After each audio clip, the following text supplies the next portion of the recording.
Okay, everybody, we're back. Headbangers Book Club. I am trying to come up with a way to start that's not hey. I suggested, hey, paisanos. That might be good. Yeah, like maybe we It's should the just Headbangers go Book Club podcast show. And then we just start rapping. just go full Super Mario Brothers Super Show. Anyway, if you have any suggestions for how to start the podcast, let us know. This is Zach. This is Callie. Yeah, and we got we're back in a reasonably. I think this is what a rare episode that will not begin with a long preamble about why it took us so long to come back. I feel like it's perfectly acceptable time between the last two episodes, and we're here to talk about. This is historic. It's our first book by a woman. It's I'm With the Band by Pamela de Barres. We read the first half of it, and we're excited to talk about that. First, though, as always, we're gonna start with some comments on our last couple of episodes, which we got. I was happy to see we got a good amount of responses, and we got some responses from some different people too. So it's always exciting to hear from you guys. So let's see. So we have a returning celebrity, but but I want to start with the other feedback first.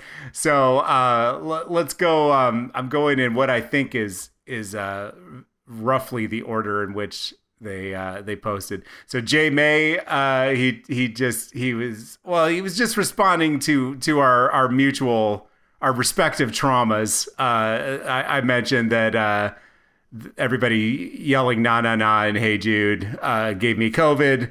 And then Callie. I mentioned that my boyfriend was robbed at gunpoint and my car was jacked. Yeah, so he very nicely similar, basically on the similar caliber. Yeah. So yeah, he very nicely said, "Glad we're doing okay. Thanks for doing this." So yeah, thank you. I think we're. Both of us are. I mean, I'm fully recovered. Yeah, I got a new car. I'm good. I can listen to Paul McCartney again without just boiling over with anger. So, well, which is lucky because he appears prominently in this book. Yeah, so. Yeah. But it is going to be, if I ever see Paul, it is going to be on site because in my mind he gave me COVID. So, and then this was nice. Here's a new voice, but somebody I actually know. Caitlin, who I know from my Prince blog. I've actually met Caitlin in person. I met her at Celebration 2018 a couple of years ago. So she commented on YouTube. She said, "I enjoyed this so much, Zach. I'm slowly going back to the other episodes because I really enjoy y'all's reviews and side stories, comments, and LOL at your acknowledgement that maybe not everyone knows all the Prince obscure facts like we do." She said, also, I listened to this book on Audible when it came out. She's, of course, talking about Morris Day. So I agree it's a little strange that it's not read by Morris, but once I got past that, I did enjoy listening to it. As she said, to keep it up. And then Marty White said that he recommends our Paul Stanley book review. And I agree with that. I think Paul Stanley is one of the best ones. Peter Criss is also Peter Criss was a top good. one for me. I will caution everyone that our sound quality was not the greatest. Again, this was 6 years ago. Yeah. I didn't have a reliable microphone at the time. So there is a little bit like that's a barrier to get through. That is true. But I think that the 4 Kiss books are our best work in many ways. And we got our the best comments on them. Yeah, it's just it's where it all began, and some of our like this returning guest that I'm excited to talk about. So some of our oldest and most loyal listeners came from those, and of course also people like Marty White, who said. He said, "I'm shocked that Paul Stanley didn't take a cue from Prince and get a similar pair of assless pants, i.e." Well, oh wait. So he just means assless pants in general. I thought he meant like the ones with cheek augmentations on the cheeks. Which so he's talking more about a David Lee Roth type of yes, I think then. I think so. Yeah, because he did say that Stanley came close a couple times. There's the Paul Stanley Crazy Nights thong shot. He also started wearing half shirts after they rebooted Creatures on the Cruise. if it wasn't bad enough that you could see belly flab hiding behind his guitar, he was also wearing the creature's tail. Oh, what? I don't think I've seen this. I'm convinced that that was a butt plug. So like some kind of furry fetish gear. Oh, no. I'm gonna have to. Not the furries on Kiss Cruise. I'm gonna have to look that up.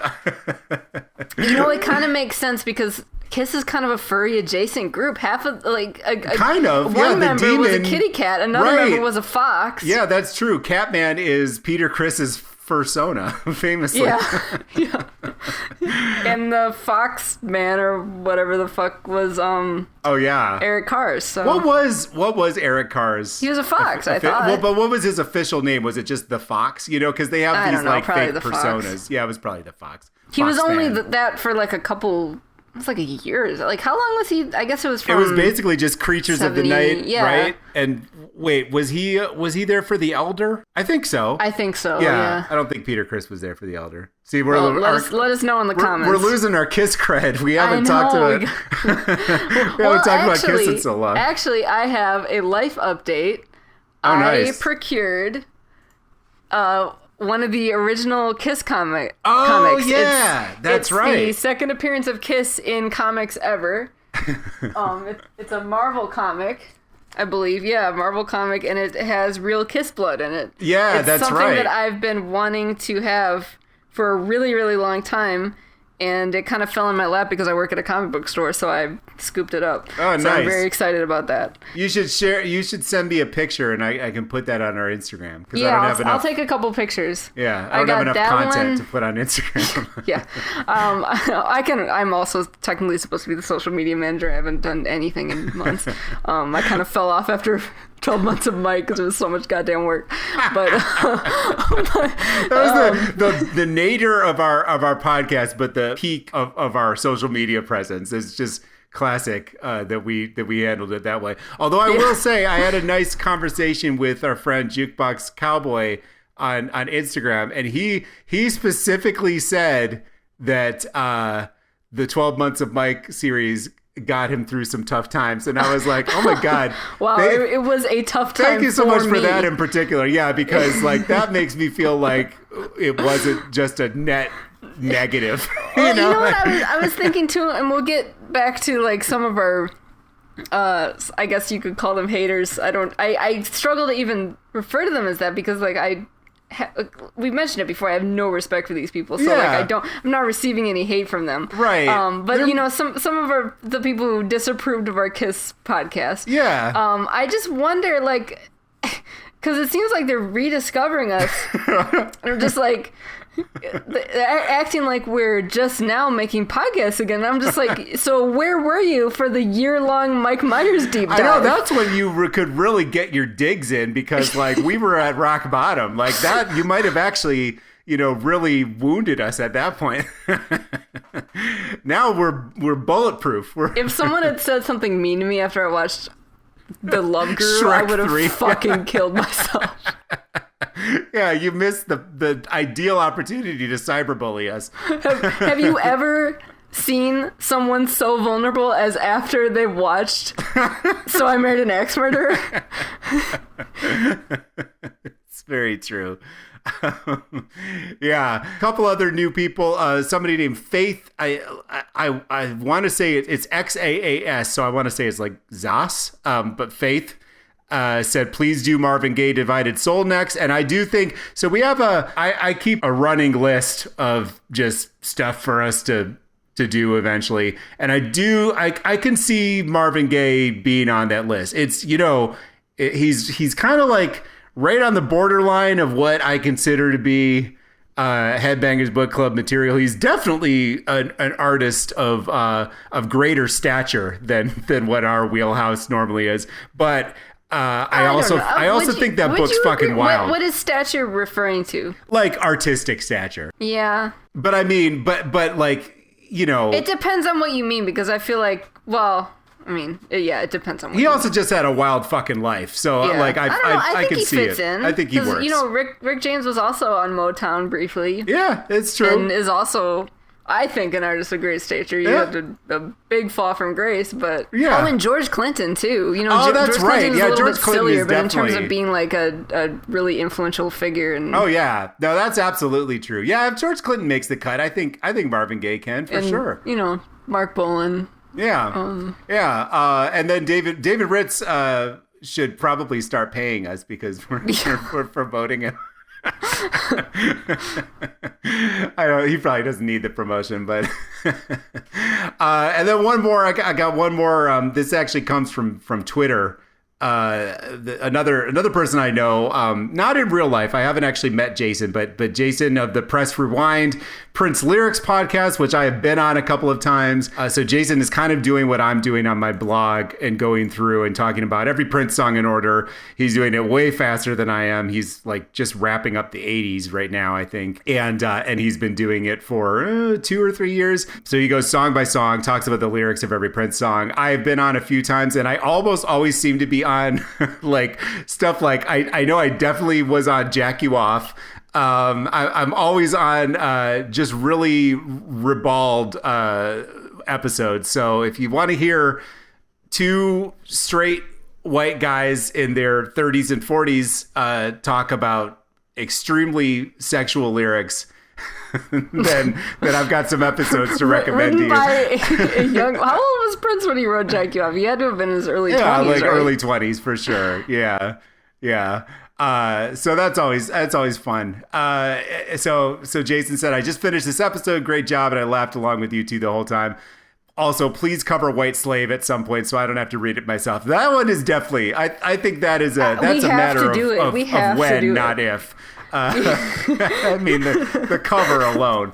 So that one is going to be Peter Criss caliber. Yeah, I think so too. Yeah, the only problem in my mind is it might be that my expectations for it are too high. So now let's cut the crap though and get to Charles Bronson is his his name now, and I just love his. So he commented on our Led Zeppelin episode 10 days ago. He said, "Hey guys, remember me, Clint Eastwood, aka Gene Simmons from You Have the Purtiest Mouth fame. If anybody here is new, listen to our one of our classic, one of the my favorite things we've ever done was our mailbag episode, which was kind of like this, but it was, this segment of the podcast, but that was the whole video, and we were in Kiss makeup, and it was all negative comments, and we were in Kiss makeup. That was some of the most fun I've ever had. So he's honestly at this point, like you mentioned haters, and he I would put him in that category technically, but at this point I think of him as more of a frenemy than anything else. I don't really get it either. Like I don't either. I never really got it, but I don't really understand. Like, I can't tell if he's a subscriber, like, because he keeps finding us. Yeah, I don't know. I don't know, but like, it's gotten to the point where I'm like, I was excited to hear from him again. It's like an old friend. So he said, sad to hear you had to change the name of your podcast, which, just so you know, was not the case. He said word was getting in case you take his word over ours. Yes. Word was getting around the prison yards and trailer parks about you guys. And congrats to Callie on her recent fame from being a street performer / street artist. I saw you on the news regarding Zach's little accident. Again, I don't know what that even means. I don't know either. Like, is he, if he's referring to like a local news thing? I don't know. Then like, I don't fucking get it because we're not from the same city, bro. I don't understand. And he said, regarding Zach's little accident, hope he's getting better. I'd imagine I'd be in a world of butthurt too if I fell on top of a box of strap-ons. See, like, okay, that is a good punchline because we know what he's talking about. That's like, if he's talking about what I think he's talking about, he might be the biggest Dystopian Dance Party fan in the world, because this was from one of the episodes that nobody listened to because it wasn't about anything. It was when we tried. It's just about your hemorrhoids. Yeah, it was when we tried just a free format, and we just talked about shit that was going on. And that was the year that like dominant in my life were my butt problems. Which, by the way, just as an update for those who did listen to that podcast, it didn't actually turn out to be hemorrhoids. It was an anal fissure. But my digestive health is much better. I've got a lot more fiber in my diet, and so I haven't suffered from that in several years now. But I appreciate the well wishes. So he said it's nice to know. But I also have to mention that they were accusing you of having butt problems before it ever happened. So it's kind of like, what came first, the chicken or the egg? Yeah, that is. It's like, yeah, did they like manifest this in your life by some kind of like witchcraft, or did they somehow like sense that you were the type of person to have butt problems? I don't know, but yeah, it is accurate. So yeah, I appreciate the well wishes. He said, it's nice to know you're reviewing two of the best books from one of my favorite bands, although I think Stairway to Heaven is the better of the two. Actually, I agree. I was gonna... No, I didn't even fucking read the other one. Oh, yeah, that's right. I mean, technically, Hammer of the Gods is the better of the two. But but Stairway is... Is there a shitting and shoe incident in the index? No. I don't think so. Yeah, that is true. Anyways, nice catching up with you two crazy characters. And then he had a couple of requests. So I think we're gonna hear from him again. So he put some requests, and I'll add these to the list. Kiss and Sell was one. I think, is that Gene Simmons's? Is that one of his like self-help books? Let me look. Let me look real quick. Oh no, what? Kiss. It's called Kiss and Sell: The Making of a Supergroup. And it Why do they have so many goddamn books? I know. Because Paul Stanley has like 3 books. Yeah, I know. And Gene Simmons has a bunch of like, he has a book about business or something. Oh, so this is from the perspective of their manager. So that is, this is compelling. From reading their book, I'm actually pretty interested in their manager. So this is actually a legitimate request. This is from Charles Bronson. Yeah. Isn't that crazy? You have the prettiest mouth fame. Yes. He also suggested the Lives of John Lennon, which I would be willing to take a stab at that. I have to be, I was a huge. I'm assuming this is the Goldman book, the Albert Goldman book. I was a huge John Lennon fan when I was a kid, and so that book was like, it was like toxic. That was like the book that really dragged his reputation through the mud.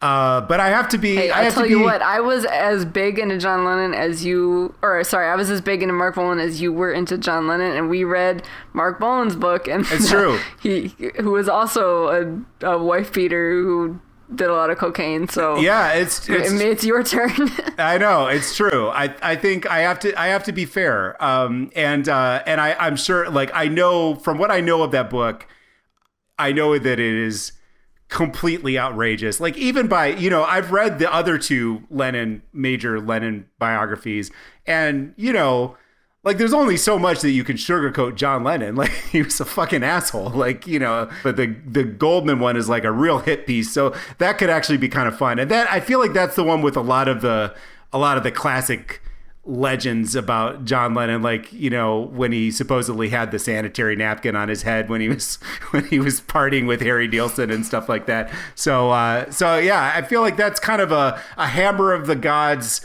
like, quote unquote classic of trash rock biography. So I would consider that for sure. Might be the only Beatles book I would consider, to be honest, unless Ringo ever writes one. Yeah, if Ringo writes an autobiography, it's jumping to the top of the line. Yeah. And then Wired: The Short Life and Fast Times of John Belushi, and Rob Halford's Confess. All in all, like, for a guy who accused me of falling on a box of strap-ons, and that's like our main exchanges with him are these vaguely homoerotic taunts. Those were some pretty quality suggestions. I will take all of those under consideration. And then he also asked Callie in the comments of our Meatloaf podcast. So he's clearly been working his way through the episodes. He also asked Callie if she's taller than Chuck Norris. I don't know what that means. I found a really helpful video on YouTube that I'm gonna put in the chat, and maybe you can add it to the show notes. Okay.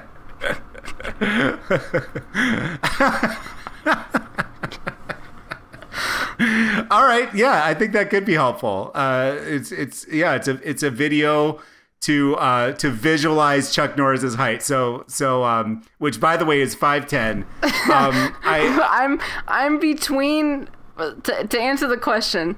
I'm between Manny Pacquiao and Chuck Norris. So do with that information what you will. Just somewhere in that. Who is the little guy down there? I don't know. I guess we'll have to watch the video to find out. It's the shortest human recorded. Oh, okay. I guess that makes sense. So just in case you're not watching this great visual aid, the references are the shortest human alive, who's 1 foot 9 inches, the tallest human alive or recorded, and then Manny Pacquiao, who is taller than the shortest human alive, but shorter than Chuck Norris, and then Bruce Willis, who is between Chuck Norris and the tallest man ever recorded. So I thought that would be a good representation. Yeah, I also love that this is a 6. Oh no, I misread it. It's only a 52-second video, but. It's a 52-second... That's like 52 seconds too long, when all it needed to be was an image. Because if Chuck Norris is 5 foot... It really didn't even need to be an image. It's the most unhelpful gauge of heights ever. Because it's like, why do I ever need this? If Chuck Norris is 5'10", which to be fair, the comments of this video are suggesting that might not be true, because a lot of people are saying he's no more than 5'8". So there might be a scandal that we've unearthed. But if Chuck Norris is 5'10", that is literally average height. Guide. Yeah. So you don't need a video to visualize it. It's like average. I recommend this YouTube page. They're called Celebrity Height Guide. They have a whole bunch of really helpful visualizations. They have how tall is Bruno Mars as a height comparison. Seems like they always use the tallest man alive and the shortest man alive on each sides of the spectrum. Yeah. And then a selection of random celebrities. So I hope that answers your question, Charles Bronson. And then there was one other thing that I don't think we're going to go into a huge amount of detail on, but somebody found Callie's Instagram. Yeah, I have a question for Kiss fans. Are Kiss fans okay? Are Kiss fans okay? Because I don't think they are. This man, I don't know if he commented on any of our YouTube videos before or what, but I recently on my personal art page on Instagram, I posted a painting that it was a watercolor painting I did 6 years ago, and this dude came out of nowhere and said something about how he wants to read my autobiography and that it will probably have a whole bunch of trauma in it, which is such a strange thing to say. And I basically told him that I'd had some trauma looking at his Zac Efron wig, and he didn't take too kindly to that. So anyway, the exchange went on and on. But what I took from it is that these people who listen to our Kiss podcast have a very skewed idea of, I think the amount of clout and sway that we have, and because no one listens to this podcast. You realize that, right? We literally know every person who listens to it by name. We even know all of the people who commented mean things to us. It's like a private club. We're a very close knit group. Yeah, this is a very close knit podcast. And, yeah, because it ended with him saying something about how we publicly humiliated Kiss, and he called me a shock jock, which he was like, are you going to be a shock jock again? And I'm like, am I going to be a shock jock again? Right. I just spent a fucking year watching Mike Myers movies. Are you kidding me? I've been doing this.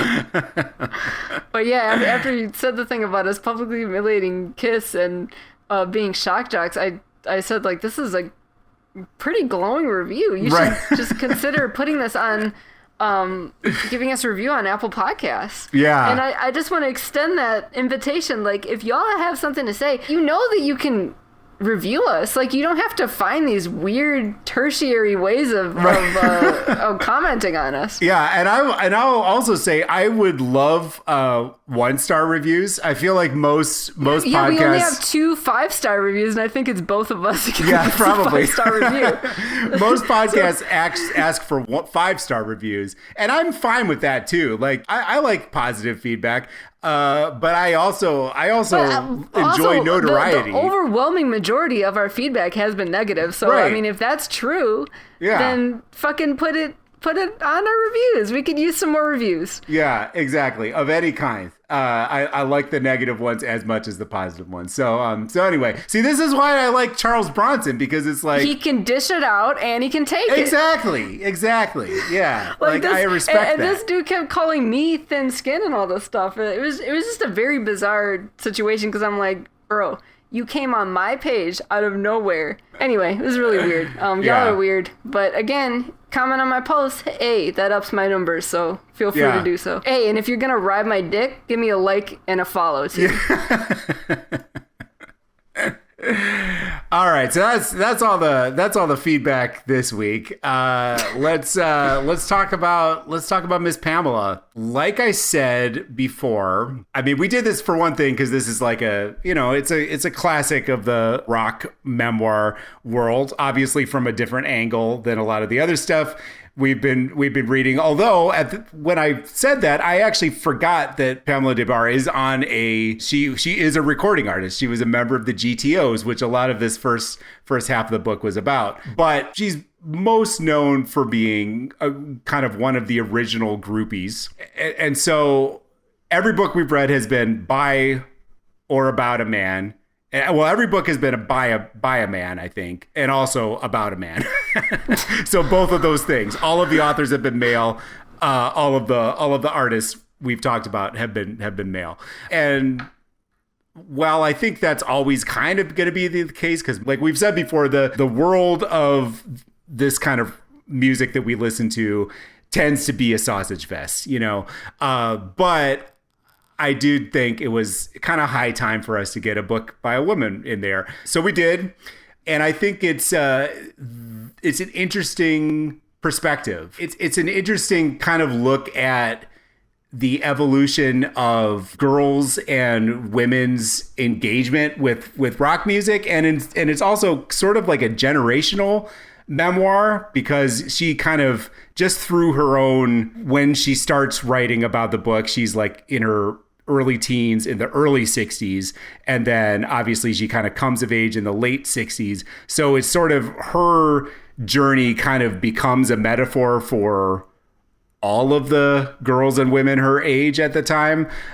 So yeah, I've been enjoying it so far. I think it's a really interesting book. I'd like to start with the foreword.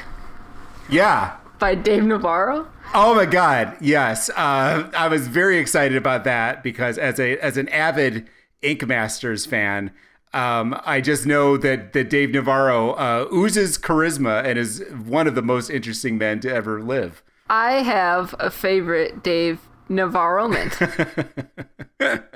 It is actually... Do I know what... I think I might know this one. Yeah, it's actually from Ink Master. It's one of the season finales when they're on stage and there's a live audience for the challenge. And it opens up with an extreme close-up of Dave Navarro's face, and he's talking to the camera. He says, "Tonight on Ink Master," and he goes through the whole spiel. And then it zooms out, and he has been suspended with those piercings in his skin, and he starts swinging back and forth like a limp doll. And it was one of the greatest moments on television ever. and it's my favorite Dave Navarro mint. Now I'd like to hear yours. I think my favorite Dave Navarro mint is also, it's also Ink Masters because, I mean, to be perfectly honest, I just know Dave Navarro. Like, I know that he was he in Jane's Addiction? I think he was. Or like Porno for Pyros, maybe both. And I know that he was briefly in Red Hot Chili Peppers, which makes me laugh because he just does not seem to fit in that band. And I know he wears a lot of mascara. Fit anywhere. He doesn't. Not even Ink Masters. I know he wears a lot of mascara, and I know that he was one of Carmen Electra's. You know, he came like between Prince and Dennis Rodman in the Carmen Electra trajectory. So that's basically an exhaustive list of the things I know about Dave Navarro. But what I love is I love that one. I don't remember what season it was, but there was one season of Ink Masters that was sponsored by Taco Bell. And so like he was constantly saying Live Moss, like he had to work in the slogan Live Moss into his little spiels. And I was really hoping in this forward that he would say that Pamela Des Barres personifies the Live Moss lifestyle. And I was apparently his contract with Taco Bell had expired by then because he did not say that. He did, however, talk a lot about how arousing he found the book, and how arousing he found Pamela Des Barres, which is like, okay, that's fair, but I don't know. I feel like it kind of, you know, I know she was a groupie, but I feel like it kind of undercuts the. Like he didn't say anything in this forward. He said his name 3 times. Yeah, right. Yeah, and he was obviously attracted to her. One thing I will say, oh my God, this is actually something I forgot to mention. Another comment that directly ties into this. Jukebox Cowboy on Instagram said that all I have to say is Don Johnson. And we haven't gotten to that part yet, but there was a little bit of foreshadowing in the forward because when Dave Navarro meets Pamela, she's there with Don Johnson. Oh, so yeah. I'm already excited for when Don Johnson shows up again, because the way Jukebox Cowboy said it, it sounds like there's more to it than just this appearance in the forward. So, but yeah, I mean, yeah, it's like he meets her, he becomes aroused while he's writing the forward, and he felt the need to tell us that. How did he become aroused? Well, what he says is, what makes Pamela so special and intriguing? I would say her mind. She's fucking brilliant. As I typed that, I actually felt myself become aroused. That's how brilliant she is. Okay. Yeah. Live Moss. Yeah. And then later on, he says, my personal advice to the readers, men, keep a box of tissue handy while reading this book. And I've got to say, I'm not as I'm not as virile a man as Dave Navarro, clearly. I mean, anyone who's fallen in a box of strap-ons like me would you know, it does have an impact on your sex drive. But I have not personally felt compelled to masturbate even once. I mean, during the whole first half of this book. Part, she was like a teenager for a lot of it, so there's that. I mean, that didn't stop literally anyone else in this book, but right, you know. right. I don't know if there are very few books that are not specifically meant to be, you know, like erotic books. Because this is just like a lot of it is like flowery journal entries of a teenager. Yeah. It seems weird to be jerking off to that, but I don't know. Maybe I'm just not living the Live Moss lifestyle. Yeah, maybe not. Taco Bell really increases your libido. So. Is that why Motley Crue would stick their dicks in burritos? I think so. That's the Live Moss lifestyle. So, you know, if you're reading along and you're not reading the edition with the Dave Navarro forward, and you're like, damn, I missed Navarro. You didn't miss that much. It's all right. You don't need to seek out another copy of the book for that. But anyway, yeah, so that's Dave. And then we also have a Prelude, which I think is worth. It's much more useful than the. It's definitely more useful. Yeah, I think it's interesting. One of the things that I've kind of been grappling with in this book is how sort of, regressive in some ways the gender politics are, which I guess is not super surprising because, I mean, the whole groupie thing is it's a male servicing arrangement, So it's not, I guess it's not shocking that I'm not coming into this expecting Andrea Dworkin, but I did think even in her sort of reflections on the book, so one thing that I found really telling, and I actually highlighted this, was she said, I grew up in the frigid but slowly thawing 50s, watching my mom take care of my daddy, so it was only natural that I wanted to take care of a rock star. And that really is like, at least in the book so far, that really is kind of the thesis of Miss Pamela. It all does kind of come back to, she's wanting to be basically a wife to these men.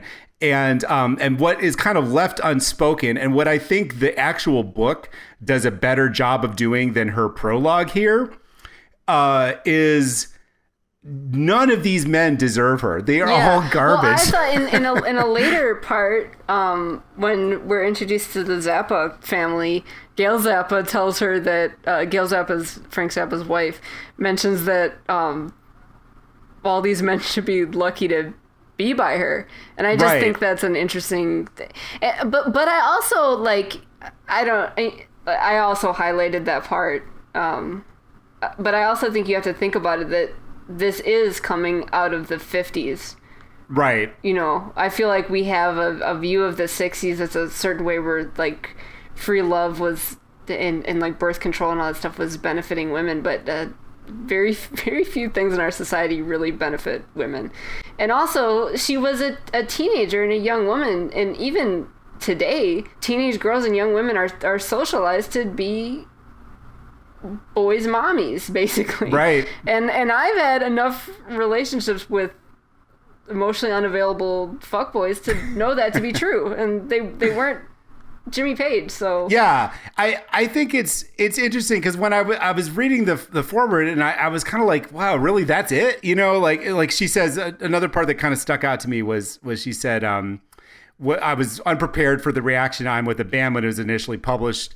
When uptight women on talk shows chided me for being too free-spirited and sexually open, I told them I was sorry they missed out on the good times and didn't get to sleep with Mick Jagger, which is like, I mean, that's kind of a funny riposte, but it's also sort of like, did those women kind of have a point? But I think when you actually read the book, though, it's smarter and more multi-layered than this prologue makes it seem. Because I feel like a lot of the time between the lines, she's pretty critical of these men, and so I thought that was really interesting, and it was, and I think it's the wisdom that comes when you get older. Like everything we've read so far, she's been under 25. That's a big difference from being over 25. I definitely had that experience from being under 25 and wanting to take care of men. even though I've always considered myself a feminist, and I did not come out of the 50s and the 60s. Right. Like it's just kind of something that is put into you by society. So I don't know. I understand what you're saying, but I also kind of see where she's coming from because she's a teenage girl. Yeah, and that's also, I think that's kind of the interesting thing for me of these early chapters, because she really puts you in the perspective of a teenage girl to the point where, like you said, it quotes extensively from her diary at the time. Like she kept a diary, I'm assuming through the whole book, because every chapter I've read so far, there have been actual entries from her diary, which, like, what an amazing coup for somebody who later writes their memoir, that they can actually go back to the specific entries of what they said at that time. And also how brave of her. I kept thinking, like, man, because anything I've written from, even into my 20s has been destroyed. Yeah. I do not. I would never look back at my stuff and think I'm going to publish this. Yeah. I can't. Yeah. Like, there's no way. And some of this stuff is like so cringe, but it's like, it's really funny though. I'm glad it exists. But I couldn't do it.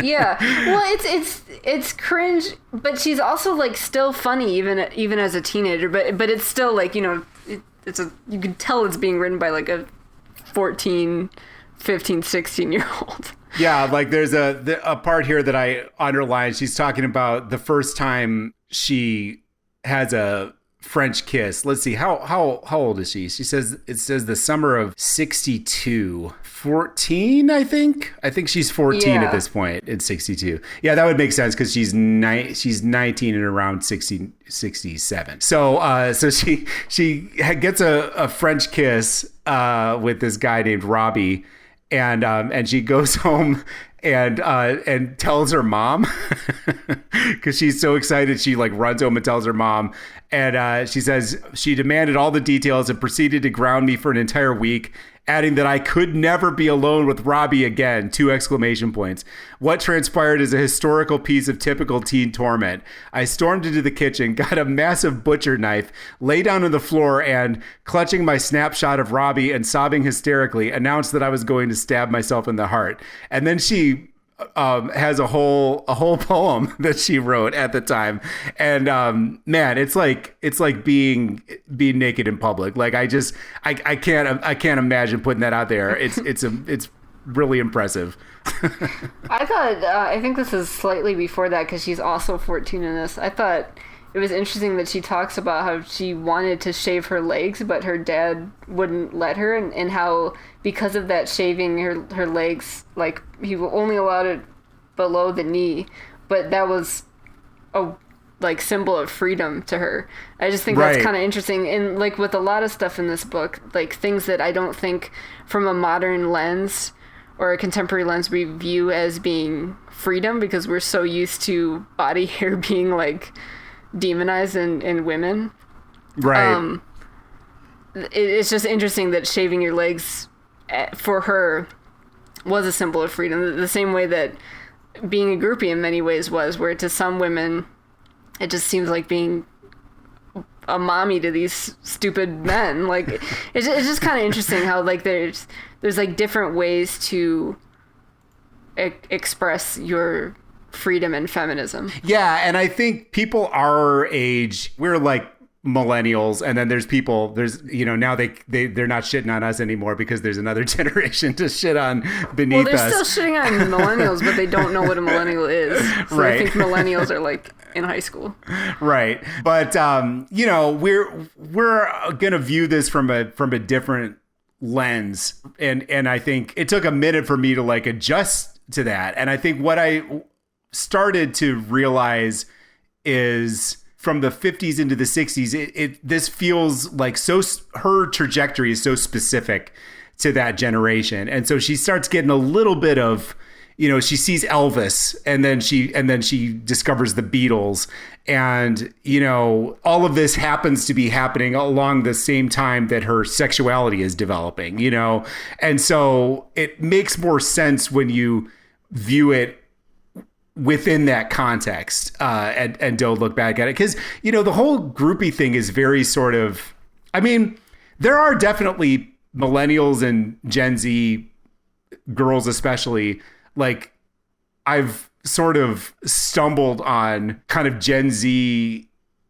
internet spheres that are like into, Sable Star and all of those girls. And I'm always like, man, this is so weird. Like it's weird how the groupie mystique has had this afterlife and people are still super into it.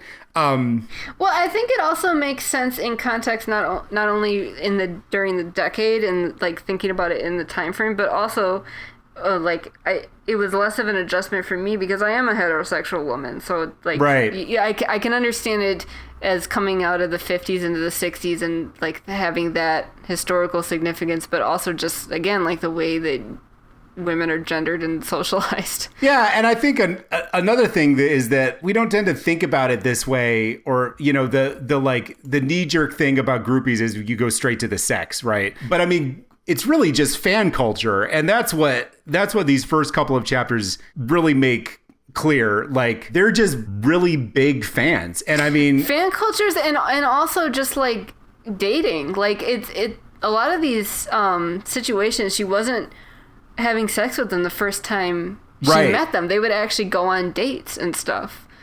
So it really is just dating. It's just it happens to be like Chris Hillman. Yeah, from the Flying Burrito Brothers and stuff. Yeah, exactly. And I think that's one of the most kind of interesting and like sort of radical things about this book is that not only are they just having these fairly normal relationships, but they're also like shitheads, you know, like these. I mean, Chris Hillman is like a fairly minor figure, but the way she builds up fucking Chris Hillman, like not even Graham Parsons, the other guy in the Flying Burrito Brothers, you know, he was the other guy in the Birds, and then he was the other guy in the Flying Burrito Brothers, and she like is so in love with him, and he breaks her heart like a million times. And it's just I find it refreshing, like how disappointed she is in all of these men. Yeah. Jim Morrison, when Jim Morrison shows up, it's hilarious. Well, I guess actually let's wait on that, because I wanted to finish my thought about the fan culture thing. So like when she gets into the Beatles and she has some friends that are her Beatle friends. I guess I'll read this part. We gravitated to one. This is from chapter 2. It's page 23 in my copy of the book. We gravitated to one another, the Beatles sweeties, and hung around in packs of 4, one for each Beatle.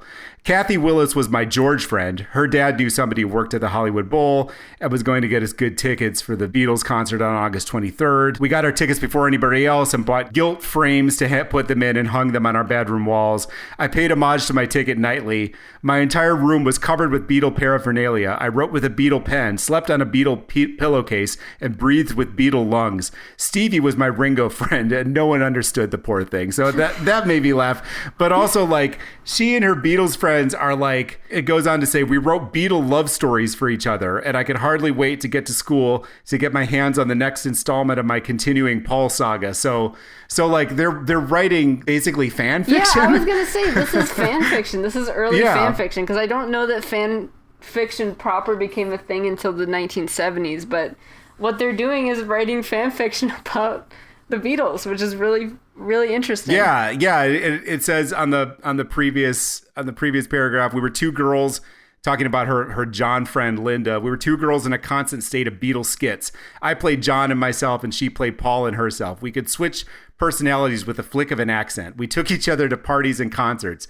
We ate dinner in gorgeous restaurants on Edna's patio and professed undying love with semi-perfect working-class Liverpudlian accents. It just seems so recognizable to something that, you know, like I didn't experience firsthand in quite this way, because like you said, I'm like, this feels very particular to girls' culture, you know, like the specific things that they're doing and like just the ways that they're sort of engaging. But it's something that I definitely recognize from the internet, and just from other stories and women that I've known. It's a super interesting, just like sociological document about the way that teenage girls were fans in the mid 60s. Yeah, or even now. Like I've found it's actually weird, really applies. Weird like fan fiction-y Beatles websites that are clearly like a Gen Z person, right? With Beatles fandom Instagram pages and for other stuff too. But I'm thinking like the comparison with the Beatles, it's like there doesn't need to be any comparison, because you know, music is more accessible now than it ever has been, and people are still into the same music, which is interesting. I mean, I am. So it's just kind of funny that like people who are younger than me are still having the same experience as Pamela DeBar was. Right. Back, like, contemporary to when the Beatles were coming out with music. It's just kind of funny. Oh, I was also going to say, coming into this, like, obviously the whole GTOs thing, we already mentioned, the Zappas are a big part of this book. And it struck me reading her diary entries and the way, just the way that the book was written, it struck me how much of her kind of voice Zappa took, because you know that was Zappa's whole thing, and there's a lot of like recurring jokes on his albums and in 200 Motels, the movie, and all this stuff that he was basically this, you know, creep who would like record people's conversations and then put it directly into his songs, and that is kind of like a lot of his satire comes from these observations of different types of people. And so coming into this, I'd never read this book before, but I have listened to a lot of Zappa stuff in the 60s and early 70s. And the whole, like every, the groupie characters or like, Susie Cream Cheese on the old Mothers albums are extremely Pamela Des Barres, and also Pamela Zarubica, who I don't think is mentioned in this book, but that was like, just one of the random, I think she was a friend of Gail Zappa's, and so just one of the random kind of women in his orbit. And so, yeah, it was really interesting to see like how familiar the language was. And it was like, oh, this is where he got it from. Like, he just basically wrote down what they were saying pretty much verbatim. So going back to the whole like fandom trajectory thing, I think it's interesting. She starts out as a Beatles fan, and then her Beatles friends, she starts to kind of have a falling out with her Beatles friends when she starts getting into the Rolling Stones, and they're like, this is a betrayal. And so it's like, it's both about, they say, let me see, here's the quote. So she starts hanging out with this guy named Victor, who turns out to be, this actually took me by surprise. We later discover that he's the mascara snake from the Magic Band. I was like, what? What a surprise reveal. So she starts hanging out with this guy named Victor, who gets her into Bob Dylan and the Rolling Stones and stuff. And she says, my Beatle friends were aghast. They thought Victor was a holier than thou snot who was out to erase them from the planet. And they believed I had forsaken Paul for the grotesque, filthy, big-lipped animal Mick Jagger. And they write her this letter. A couple of the excerpts from it are, you'd better watch out before you become completely friendless. Why on earth could you even start to like Mick over Paul? I thought I knew you real well. You were always so enthusiastic about the Beatles, and now you're a Rolling Stones fan. I don't see how you could pick them over the Beatles unless you were being a phony all that time. The Stones are dirty and sloppy, and they repugnate me.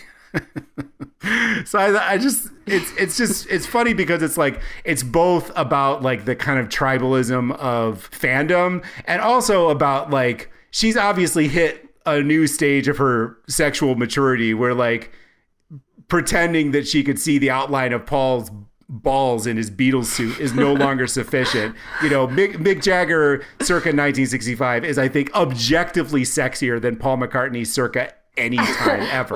well, I have a couple things to say. First is kind of unrelated. Well, I don't know. I mean, this speaks to Paul McCartney being a sex symbol. Do you remember that dream Mom had? Oh yeah.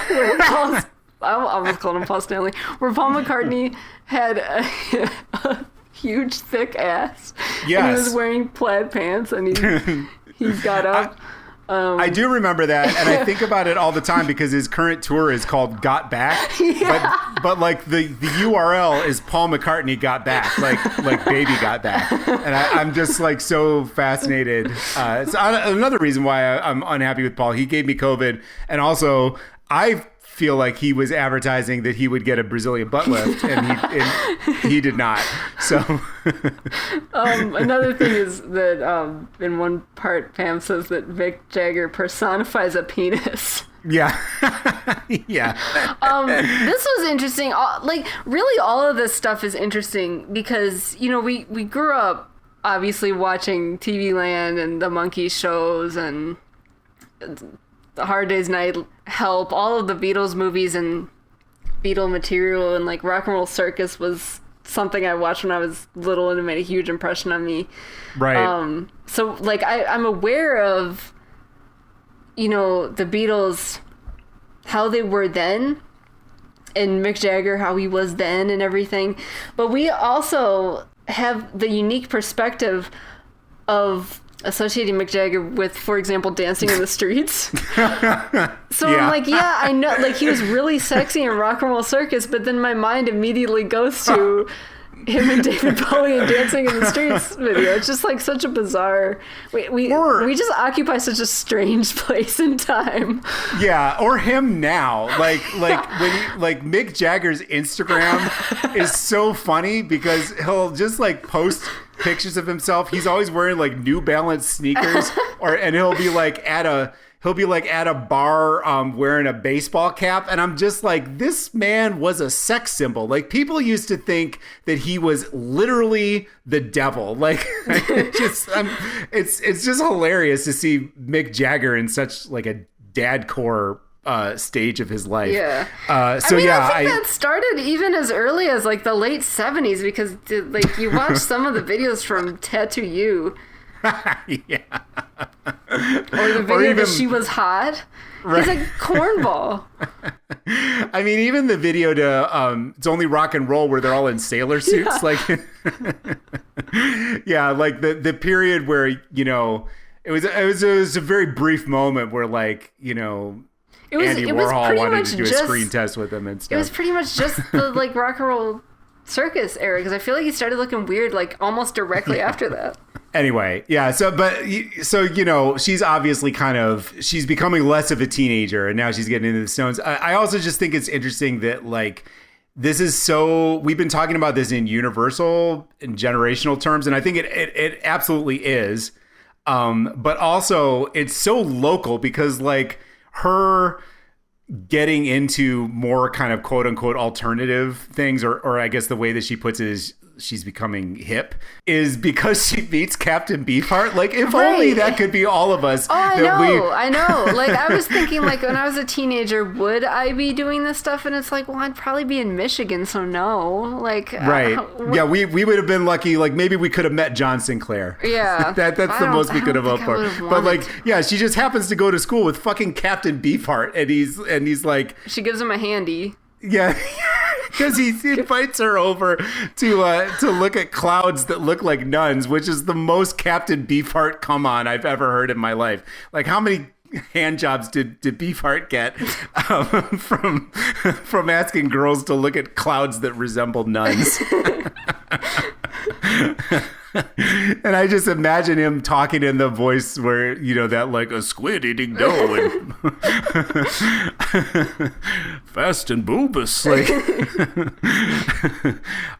this whole thing, one of the dramas going on at this time is she met this guy named Bob, who is like a greaser kind of guy, and he went back to, was it New Jersey, I think. So they had a long distance relationship for a while, and then that's when she started hanging out with Captain Beefheart and the mascara snake, and getting to be like more of a hipster. So then Bob comes back, and he's like still himself, and he wants to kick the mascara snake's ass, and she's like no longer into him, because, you know, now she's a beatnik or whatever, and so she tells him that she's changed. And he begs her to come back, and it says he then promised to change along with me. And the next day he went out and bought some cord bell bottoms that were way too short. He combed his precious pompadour down over his ears, and it stuck out on both sides like Bozo. So that doesn't last. So she's kind of like, she's moving on. It's now 1966, and yeah, it's like it feels like a dramatization of the 60s. Like, she goes through every phase. And, you know, so now she's hanging out on the Sunset Strip. This is in chapter 3. She's hanging out on the strip. She's part of the protests when what were the like teen riots? What were those? Or those? Oh, it was Pandora's Box. Yeah, they were closing Pandora's Box, and so that's where Buffalo Springfield wrote For What It's Worth. So, you know, this is where she runs into Rodney Bingenheimer, who is like the big, I think there was a documentary about him called The Mayor of the Sunset Strip, and he was he was a creep. And then, you know, Kim Foley was definitely a creep. Into Kim Foley. Yeah, definitely a creep. She doesn't mention it here, but he, you know, sexually assaulted one of the runaways. She also hangs out with Vito. I can't remember his last name. But he's also a terrible person. Yeah, it's like the original hippie. Not a great person. We'll get more into him a little bit later. Almost everybody she meets is some kind of a sex pest. I mean, yeah. Well, that's kind of what hippiedom was. It was either like it mimicked. It seems like, at least according to this and the little bit that I know about it, you know, I'm not trying to cast aspersions on hippies, God forbid. Yeah. But like, it seems like it's just mimicking domestic life and that women are basically the caretakers, and it's either that or it's like there's some fucking rapists. Right. Or they're like misusing children. Like there's a part in this coming up where in Vito's den, whatever the fuck it was, she's watching these two like 12-year-olds in bed having sex. Right, really right, weird. yeah. And then there's a part where she and some of the other GTOs are like obsessed with this 11-year-old boy, which is very strange. Yeah, it is. It is really weird. I have some more to say about that for sure. This is also where Chris Hillman obsession begins when he's still with the Birds. I highlighted this part that made me laugh. She tries to, like, she has this scheme to get into his good graces by bringing him a big bag of grapes. Do you remember this? Yeah. It's like so dumb. He lives nearby, so she could just like come over and say hi, but instead she has this grape scheme, and then the grapes, the bag rips open, and so the grapes fall out, and then she trips and lands on her face, and then she just leaves the squashed grapes there and deserts his house. It's like such a bizarre, like, teenage moment. Well, yeah, and then she like befriends the lady next door, and she gives her a kitten, and then she comes to his house with a kitten. Right. It's like, what are all of these bizarre ploys when it's like, you're a good-looking girl, you could literally just come up and talk to him. Like, you don't need these weird pretenses. Although she apparently does, because Chris Hillman also just like negs her for 5 years. So so Vito, this is where Vito shows up, a 54-year-old artist. So he's like this old creep. Yeah, his name is Vito Polekas, I think is how you pronounce it. I found a whole article about him because the way that she talks about him, like, she definitely lets on that he's a creep, but it's disguised in such like flowery language that I'm like, who is this fucker? So I looked him up, and he's a fucking weirdo. And even like his Wikipedia page doesn't go into it. I had to find like a specific article that was just like, yeah, this guy was no good. Right. Yeah, he was sort of like the Wikipedia page, I think, talks about how he was kind of the inventor of the, like, Zappa's whole thing was freaks, like freak out, and he was like, that came from him, and so he was, people like Zappa were hanging around. He was kind of the original counterculture in LA, but he was also a sex pest and a pedophile. Yeah. And so it's you do have to kind of read between the lines, but she'll talk about how basically he'll just like try to corner all the girls and show them his dick. And so they would just like try and avoid Vito because otherwise he's going to show you his dick. Honestly, it also sounded like he would grab you and assault you. Yeah, exactly. There's one part where it's written in such a weird way that it's like hard to understand what's going on. But what happened was his child that he had with Sue fell from a skylight in the roof and died. And then they go out that night and they're like, "Oh, where's your child?" And Sue is just like, "Oh, he died today." It's just, it's fucked up. Because the way she wrote it, I thought that he would like, because she refers to him as a puppet. So I'm thinking, well, is this just like personifying like a doll? But no, that's his actual child. Yeah. Oh, Jesus Christ. His actual, I was flesh and blood child.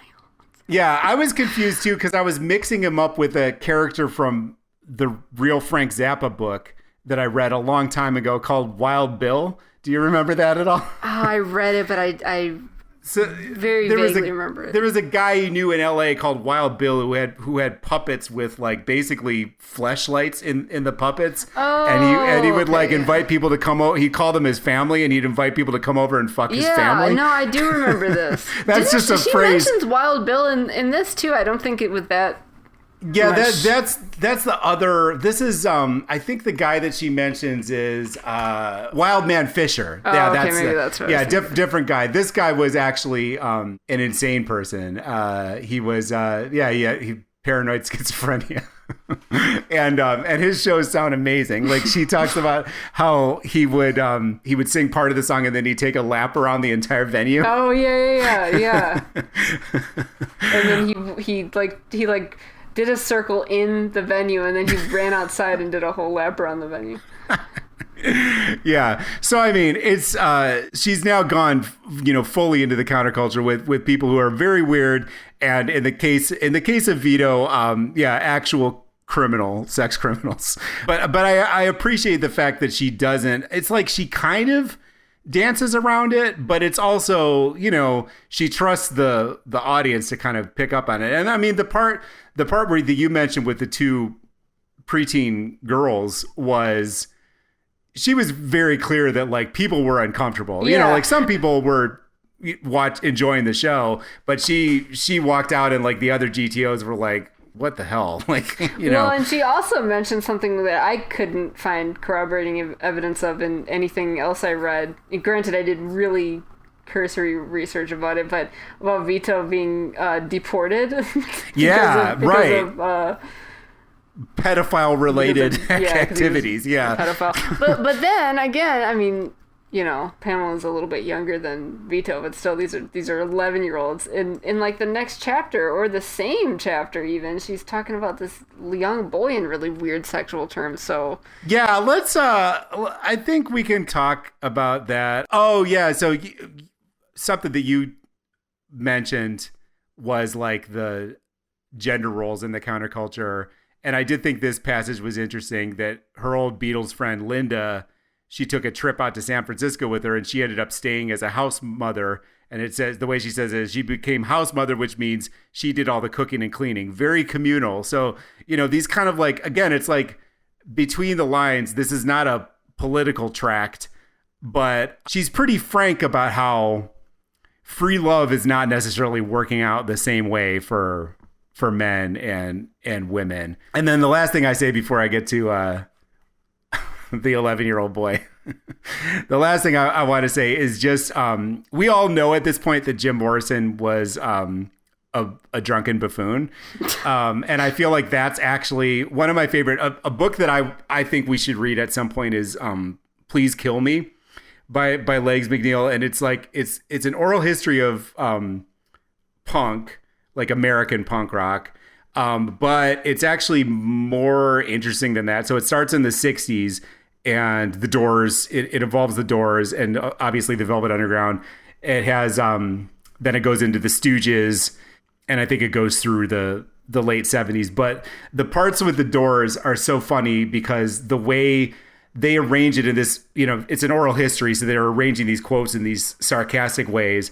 And I just remember this part where somebody was talking about how Jim Morrison would just like, he'd get so drunk that he wouldn't know where he was. And then he'd just like take a piss in the middle of the room or whatever. And then the next quote is from Ray Manzarek. And he's like, Jim was a shaman. Like, yeah.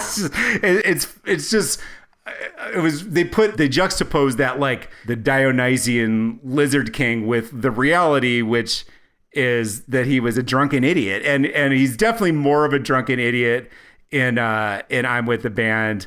Like, she keeps referring to him. Apparently he's just like constantly muttering, "Get it on." Yeah, I thought that was funny too. And there's this excerpt from her journal. The parts that I highlighted include, he took a full bottle of beer and threw it into Miss Lucy's face tonight. And when she screamed, "That wasn't very nice," he looked up painfully and said, "I know." And then down for a little bit further, it said they had to turn the sound and lights off at the Whiskey tonight because he climbed on stage with the very upset Ohio Express and shoved the microphone down his pants. And then the end of the journal is, when we were sitting at the table tonight, I had my eyes closed and was listening to the music when I heard him mumble, "I'm going to take over," out of sight. And then he reached over and slapped my face real hard and yelled, "Get it on!" And she concludes, all I wanted at that moment was for him to beat the hell out of me. And then, like, Pamela now says, "Did I really? I guess I was in some kind of teenage masochistic mood that night." So Jim Morrison just sounds like a complete moron. Yeah. Anyway, so I feel like that basically catches us up to the part with the 11-year-old boy. So first of all, I want to say, like we mentioned obviously Bingenheimer, Kim Fowley, you know, both notable. Bingenheimer, I don't think has ever been accused of rape, but I feel comfortable saying he was a sex pest. I don't think that's libelous. You know, they're creeps. What I didn't know at this point was that Tommy Boyce and Bobby Hart were creeps. Like, do you remember that they were the ones that they were the ones who did this photo shoot with where she meets the 11-year-old boy? Yeah.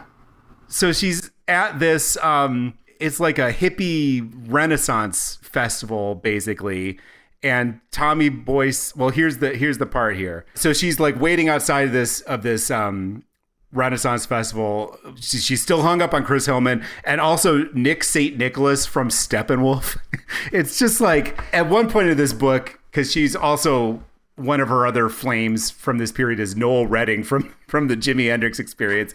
And I was confused at this point because I thought she said she lost her virginity to Noel Redding. And there's this whole thing is that, you know, she's sucking guys' dicks or whatever and giving hand jobs to Captain Beefheart, but like her whole thing is at this point she's still hasn't had intercourse and it's like very important to her. You know, she's still really wrapped up in having her virginity. And I was like, man, you go to all this trouble to save your virginity and you give it up to Noel Redding? Like, and then that turned out to not be true. But then it's like, same question, like the guy from Steppenwolf, like what? So anyway, she's waiting to impress these guys that she's into, and they are just kind of like walk past her. And then so it says, alone with the sun beating down on my true love for one who didn't love me, Nick St. Nicholas, I agreed to the first invitation that came my way, which happened to be from Tommy Boyce and Bobby Hart, the two guys who wrote the Monkees songs and even had a couple of hits of their own.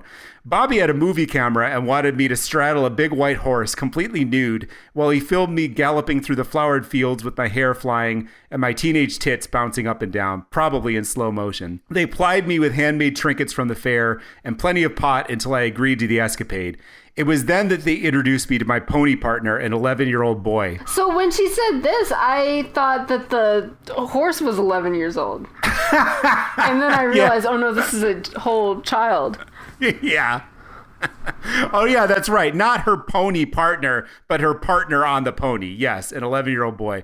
So this is interesting because I also misread this section because now she's talking about a different 11-year-old boy. Yeah, there were two that the GTOs hung around with, and this is the one that on their album they have a song. It's called "Love on an 11-Year-Old Level." And it's about this boy Bart Baker that the GTOs were, like you said, obsessed with. It said they would hang around with him, and take him shopping and dress him up. And though I had never been intimate with him, a couple of the girls confessed to heavy petting with the beautiful blonde prepubescent. So that's pretty fucked up. So this is a different 11-year-old boy, Sean, and they do, you know, they're like frolicking or whatever. And it says, Bobby, playing director, told Sean to kiss me, so he gave me a light kiss on the mouth and pulled away, blushing. Bobby then instructed me to teach Sean to kiss. As we walked back to the fair, Sean was watching me with wonder, and when he asked for my phone number, I gave it to him, never dreaming that he would call me every night for the next 6 weeks.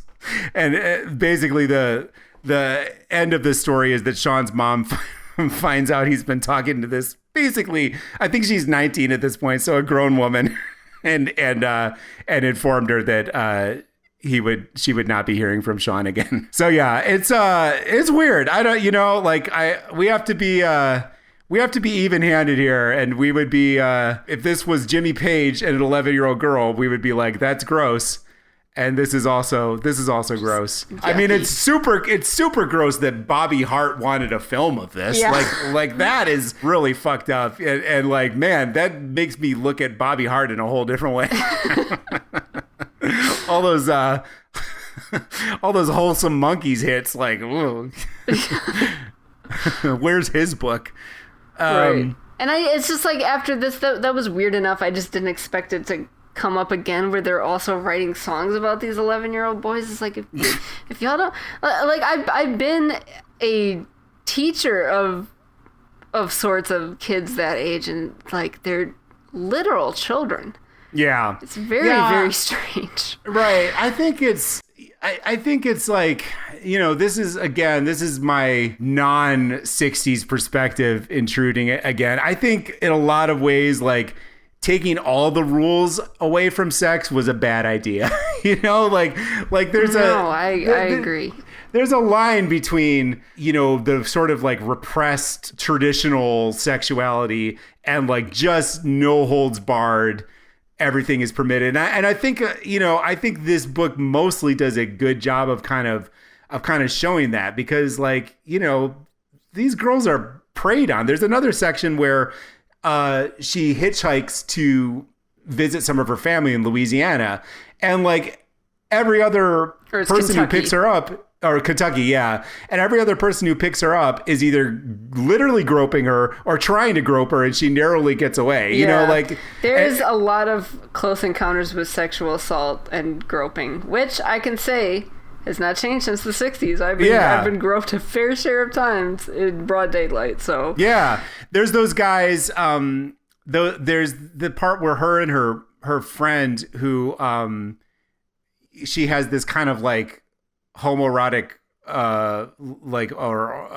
homosocial friendship with. She says that they like pretended to get married and stuff like that, but they were like frolicking, because they're hippies, nude in front of this big window, and these men were like trying to bust into the house. It's like, it's crazy, and it's like, it's so matter of fact the way you can almost skim right over it, just like her falling in love with the 11-year-old. So I guess it works for and against her sometimes. But let's turn to a happier story, which is Tiny Tim. Yeah. Oh yes, this is my favorite part. And this part is so. What I love about this is that Tiny Tim does not come out of this looking like a creep. He's definitely a weirdo. But they go to some of these, like, I don't think they're the GTOs yet, but they're like future GTOs, go to visit Tiny Tim. And so we arrived and heard the shower running along with his trilling falsetto, and had to wait outside the door for him to emerge while Lucy told side-splitting anecdotes about Mr. Tim. The water stopped and we pounded on the door. And I'm guessing that this is said in a Tiny Tim voice. It's like, ooh, who could it be at my door? We started giggling. He called out, who is it? Lucy announced herself, and after a bit of shuffling behind the door, we heard the water start up again. Just a minute, Lucy, I have to take a shower. He'd just taken a shower. Lucy told us that he took about 10 showers a day and couldn't bear to be sweaty.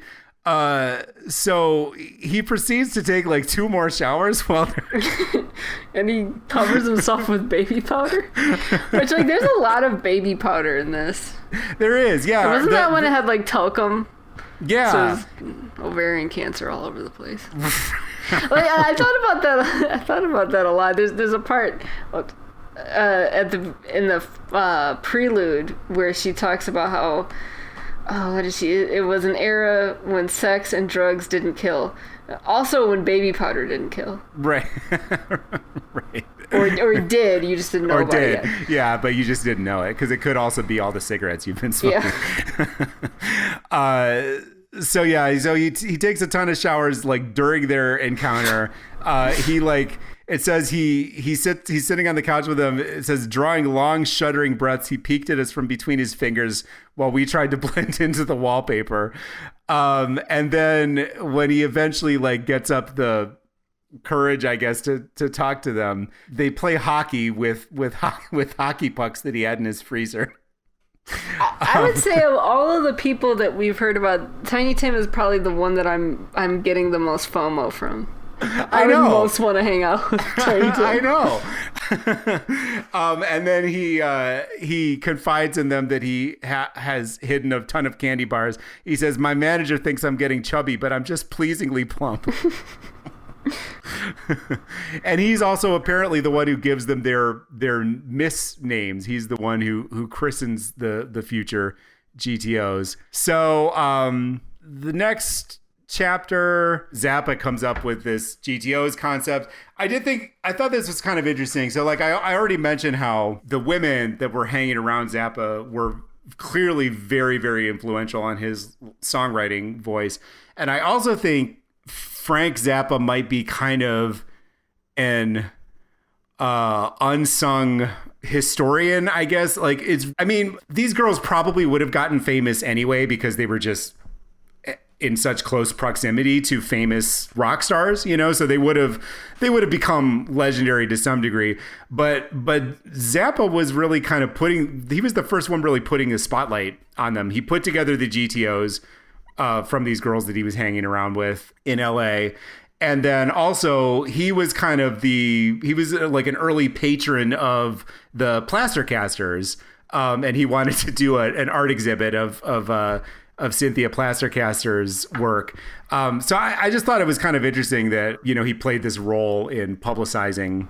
Well, I like that he publicized them and kind of let them do their own thing. He let the GTOs write their own music. Yeah. He didn't take any shine from Cynthia Plastercaster. It's one of the few times I can think of in this era, or really ever, of male artists, musical or visual or otherwise, just like basically, like you said, patronizing women and kind of giving them a platform to some degree and not really taking away from their own selves and their own art. Yeah, I was thinking about that because I'm not 100% sure, but I'm pretty sure they got publishing on the GTO's album.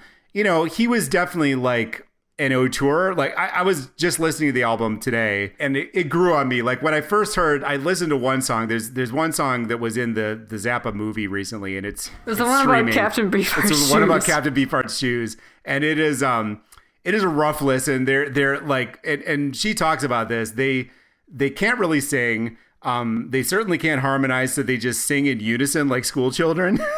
and the this melody especially is very like, it's like, they're basically singing a scale. It is not compelling listening. But if you hear the whole album in context, it reminds me of a lot of the other stuff Zappa was doing. It reminds me a lot of Trout Mask Replica, which is one of my favorite albums. It's not as good, but because, Captain Beefheart was actually like very musically talented. The GTOs were not, but it has a similar kind of audio verite kind of feel to it. So a lot of the tracks, I would say most of the tracks are not, they're either just conversations that they're having, and they talk about a lot of the same stuff that Pamela talks about, like stuffing her bra when she was in high school, which we didn't talk about, but she talks about it on the GTO's album. And then, they have their poem about Bart, which is like, okay. I love their poem about Rodney Bingenheimer because it is like, it's the way that she tells it. He wanted them to write a tribute to his historical significance in the music industry. And Rodney's on he's on the track, like just, talking about himself.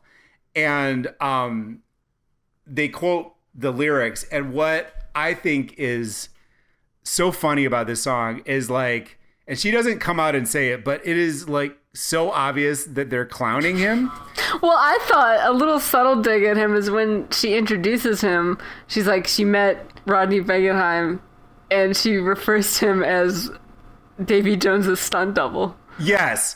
Yeah, exactly. Yeah. And the poem is like that. So it goes, we have a friend named Rodney Bingenheimer. He has a Dutch boy haircut and he's 5'3". So right there, it's like they're already roasting him. Roasting him, but just stating facts, which are the best kinds of roasts. Exactly. He lives down the street from the Hullabaloo and he doubles for Davy Jones. He got beaten up by Brian Jones. Which is also like, if you've seen Brian Jones, it's hilarious that somebody could get beaten up by Brian Jones. He's so amazing. You should see his walls. It just screams, get in there with the pop stars. Let me in, let me in. I'm with one of the Vanilla Fudge. I know Sonny and Cher. I meditated with George Harrison. The Hollies are my best friends, and I ate lunch with Grace Slick yesterday. We see you at Music City and down at the Ranch Market, waiting for pop stars to casually stroll by. Oh, Rodney, if you introduce me to Mick Jagger, I'll let you meet my little sister, and she's only 12 years old. Like, so they start this poem by making fun of his haircut. And end it by implying that he's a pedophile, which, to be fair, these are the same girls that also wrote a love poem about an 11-year-old boy, but it's still pretty funny. So yeah, it's a really interesting album. I think there's some, there's definitely some weird stuff about like, again, the love on an 11-year-old level. Their poem about wouldn't it be sad if there were no cones? Yeah, the racist one is definitely, yeah. It's like, yeah, it is. And I mean, maybe the perspective of it being by women who are being catcalled by these guys makes it a little bit less objectionable. And it's like, these are like a specific type of guy who are kind of like catcalling them. No, it's racist because she also wouldn't fuck Jimi Hendrix.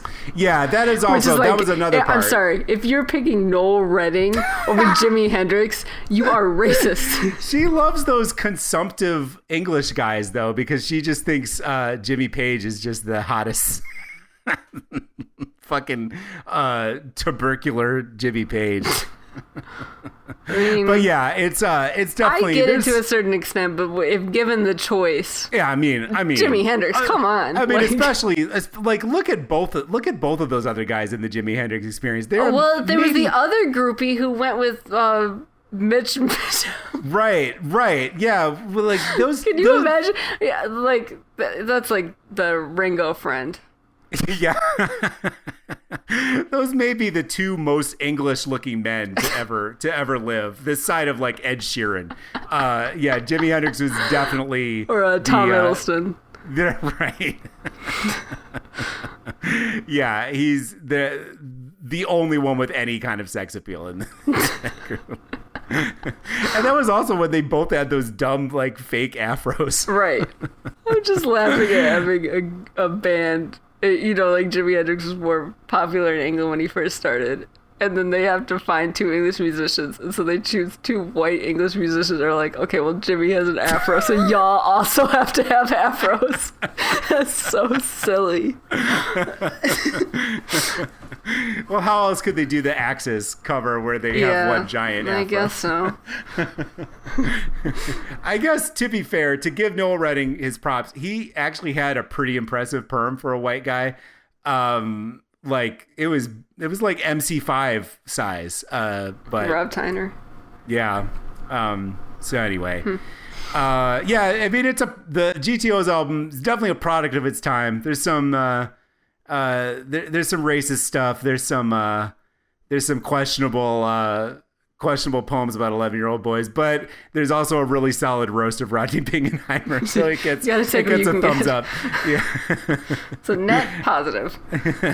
So yeah, they talk about the first show that they play, and that's where Wildman Fisher is running around the venue. I just love the parts where we're sort of subtly making fun of these guys. So she talks about when Cynthia Plastercaster does Noel Redding. And I guess in her diary says, it molded superbly. We applied some baby oil to his hair and he only got stuck for 5 minutes.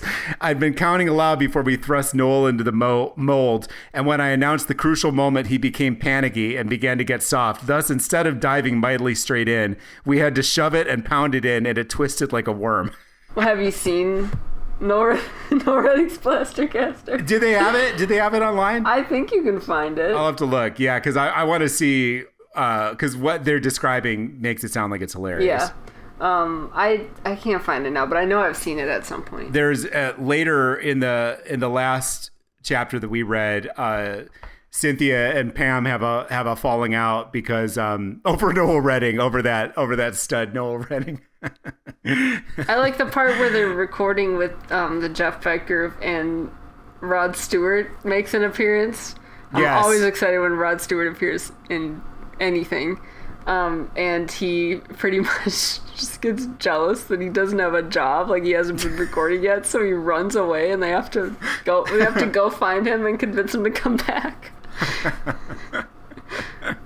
Yeah, so I guess the last two chapters are basically like she just gets really into. So earlier she was really into Steppenwolf. She was the Beatles, and then the Stones, and then the Byrds. That was like the first local group that she was really into, and then Iron Butterfly and Steppenwolf. And then this is funny because this speaks to kind of what we talked about in the Led Zeppelin episode. Because you said you watched that documentary that kind of like pinpointed Led Zeppelin as being like the sound of 1971, but what people were listening to or whatever year it was, right? Because I think right now we're in what, like 1968 or 69? 69, yeah. But yeah, what people were listening to was Steppenwolf and fucking Iron Butterfly. Right. It's just so funny that Iron Butterfly had like hardcore fans, like girls that would come to every one of their shows. Well, I also think it's funny that whenever she mentions a band, she mentions that their only hit was this song. Yeah. I can't remember the other one. I know with Iron Butterfly was obviously Inagata Davida, but then she mentions another band and was like, their only hit was this. Right. It's funny to think about that as being the local bands at the time. Because I remember when I was a teenager in the Lansing area going and seeing local bands, it's just like such a difference. It wasn't Iron Butterfly, that's for sure. That is for goddamn sure. But then she gets really into the Flying Burrito Brothers, which is actually pretty cool. It is pretty cool. And it's like I was impressed by how kind of, so like she says that some of the other girls in like the GTO crew, you didn't get it, and they were like, why are you listening to that country and western music? But some of them did get into them, and yeah, she gets like really into them. And part of it is like that young girl thing where, you know, she's still hung up on Chris Hillman, so she's like trying to impress him, and she's talking about how she starts trying to play the fiddle. Just like, it just seems like such a classic like 19-year-old woman, you know, with her first boyfriend, is like she's taking on his personality, and she's, you know, like sewing cowboy shirts and stuff like that. But she's also influential in and of herself. I don't know. Right. I don't like disparaging the way that young women like are into fan culture, because I think it's really interesting. Yeah, and I think, and she's finding herself through this, because yeah, it's like on the one hand, it's to impress Chris Hillman, who I don't know why I don't know the guy, but certainly in this book he seems thoroughly mediocre. But on the other hand, like this is kind of the first time, this and the GTOs are the first time that she really kind of has her own thing for herself. And that was one of the things that I wanted to mention. Like early in the book, there's so many similarities to like Sebastian Bach's book, for example. You know, so many of these early books are about like the first time they hear rock music, and they're like, you know, this is my whole life. And it's the same here, but in Sebastian Bach's case, there's like a very clear trajectory for him. Like if he wants rock and roll to be his life, he's going to be the singer of a band. That's not the case. You know, like, I mean, there were woman singers, you know, there was Grace Slick and Janis Joplin and stuff like, but I mean, just the fact that I can sit there and name them, just shows that this was less of a, you know, path for women at that time. And so I think another way of thinking about the groupie thing is like, this was how women could find a place. Like you fall in love with this music. Well, what are the roles that are open to you? You know, you can sew shirts for the guys. You can be there for them sexually or in relationships. And that's about it. You know, like you can go to their shows, like, but I mean, it's never really on the table for her to become a creative in her own right until she starts doing the GTOs, and then she starts selling these shirts and stuff. So you're kind of seeing her find her own sense of self, but it's definitely it's a process, you know.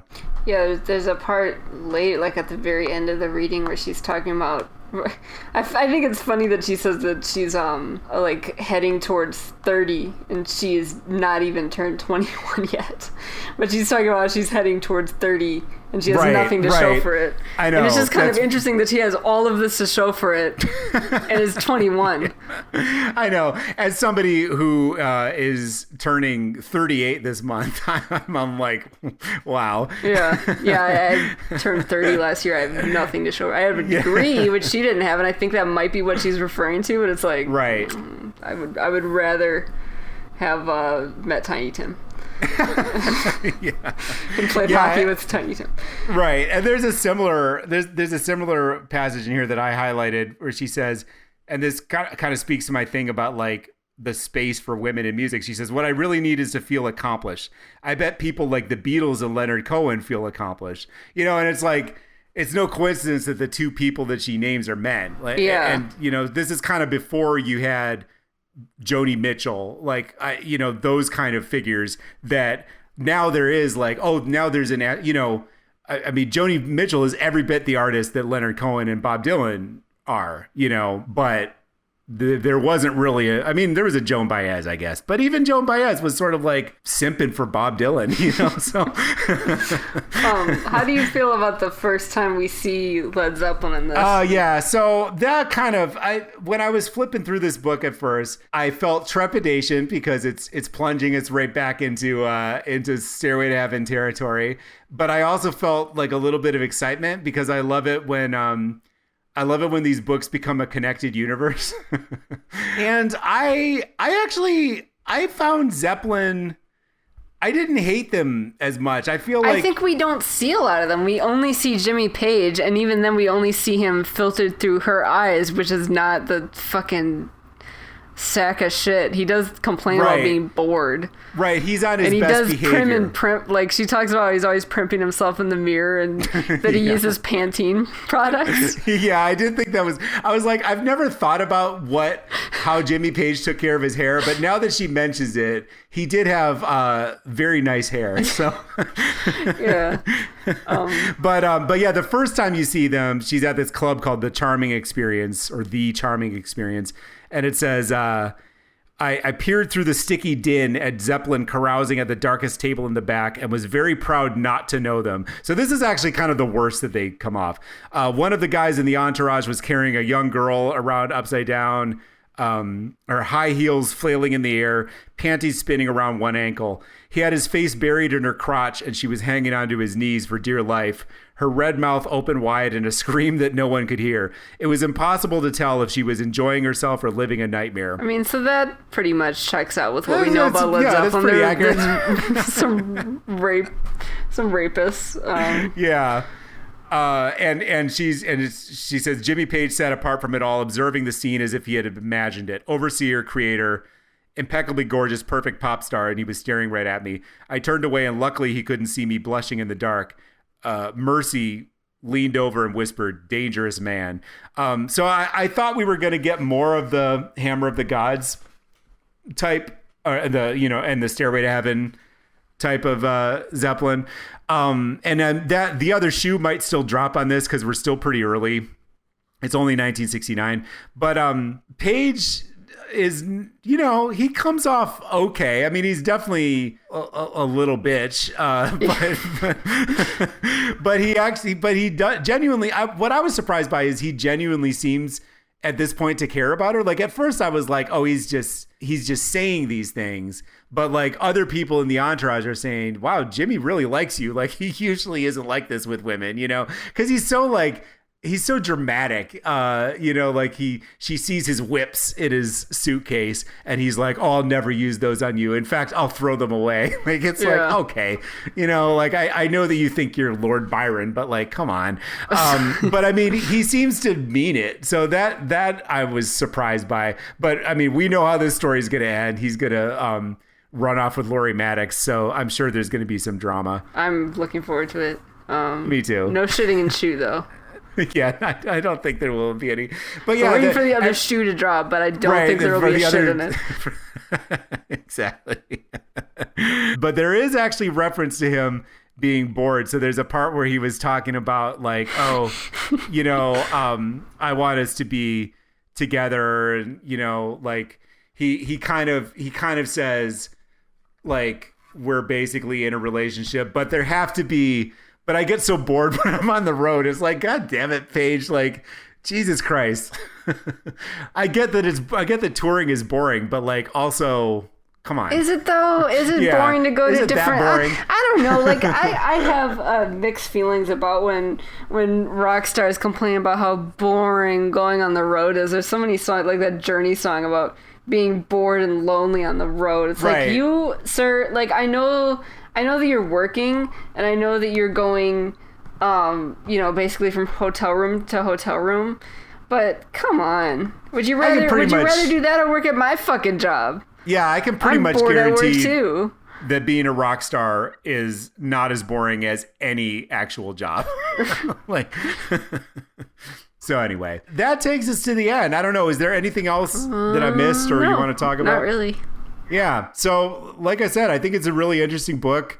I think there's an interesting point of view. Something I forgot to mention earlier. I thought about this book when we read The Dirt. Because there was that whole episode with there was the girl at the Whiskey A Go-Go who the way that she's portrayed in the book and I think also the movie is it's like she basically just lives under the table and sucks guys off. And I was just thinking like, where is that girl's book? Because like I want to know what were her hopes and dreams? You know what I mean? Like what got her to dwelling underneath the table. Yeah, in the because Pamela DeBar was sucking dick too. Yeah, because Motley Crue does not care how that girl got there. You know what I mean? Or like what she wants to do with her life. And I'm more interested in that perspective. And so this book is kind of like, I feel this book is the closest that we maybe gotten to that, There was someone like that in the Led Zeppelin book too, wasn't there? Maybe, I don't know. probably. Yeah. Every single one of these books, people are always getting their dick sucked. Yeah, they're all. Yeah, it's like, and I think that's the thing about groupie culture. That is, when you read about groupies from this kind of male-dominated perspective, they're just sort of like there to service these men. But when you read about it from her perspective, they're fans, and also, I mean, a lot of the time, a groupie is basically a girlfriend. Like at this point in the book, like you said this, Callie. I mean, at this point in the book, Pamela is basically Jimmy Page's girlfriend. Now, whether Jimmy Page feels that way is one thing, but she's more often than not seeking a relationship with these men. And it's really just sort of, it's because they have these sort of entitled attitudes that they are not reciprocating on that level. So I just think it's just interesting to read from that perspective and to kind of just see like the whole human being behind these stories. So yeah, I'm looking forward to the next part. I'm looking forward to hopefully going back to just feeling nothing but burning hatred for Jimmy Page. He's too humanized. It makes me uncomfortable. I don't know. I still don't really like him. He's kind of corny. He is. I know. Yeah, it's like... I mean, but again, would I feel different when I was a 19, 20, 21-year-old? Probably. But I'm peering off the well over the other side of 25. I have more Gil Zappa's kind of view of things. Just like, this dude's a cornball, and he is lucky to be around you. Yeah. We'll be back in a couple more weeks. Let us know what you're thinking of the book so far. Let us know. Would you suck Jimmy Page's dick? Yeah, exactly. Or Noel Redding. Noel. Yeah. Who's your favorite? Send your reviews. Should we do a poll on Twitter? Chris Hillman, Nick St. Nicholas from Steppenwolf, Noel Redding, or Jimmy Page? Whose dick would you rather suck? So you can find us on Twitter, where we may or may not be posting that poll, at Headbangers. Wait, what are Headbangers BC? Yeah, Headbangers BC on Twitter. Also at Headbangers BC on Instagram. You can also find us on Twitter at Dystopian Tweets and on Instagram at Dystopian Graham. You can also email us, headbangers at dystopiandanceparty.com. You can also seek out my personal art Instagram and reach out to me there. And start weird one-sided fights. But I mean, but really, we want your reviews. That's another thing. I need to. I'm going to explicitly call for reviews. In fact, I forgot to say my favorite comment. So let's flip the script a little bit. We all know what mine is. Mine is absolutely asking if I'm taller than Chuck Norris. Yeah. I'm going to flip the script a little bit and make this a little more challenging. If you want a Headbangers official book club selection sticker, I want you to post a review on your podcast service of choice. And it could be a positive review or a negative review. If it's a negative review, you probably don't want a sticker, but that's between you and the sticker and whatever book you put on it. It's not really my problem. So give us a review and let us know. And if you give us I don't even have to like it. If you give a review and let me know that you gave it and send me your address, I will send you a sticker. Yeah. Do you have a P.O. box or something? Probably should be putting your personal address. I don't know. I wouldn't give my personal address to Charles Bronson. That's a good point. Yeah, I might not be putting my return address on some of these, but but there you go. We'll be back in a couple of weeks with the rest of I'm With the Band. Thanks for listening.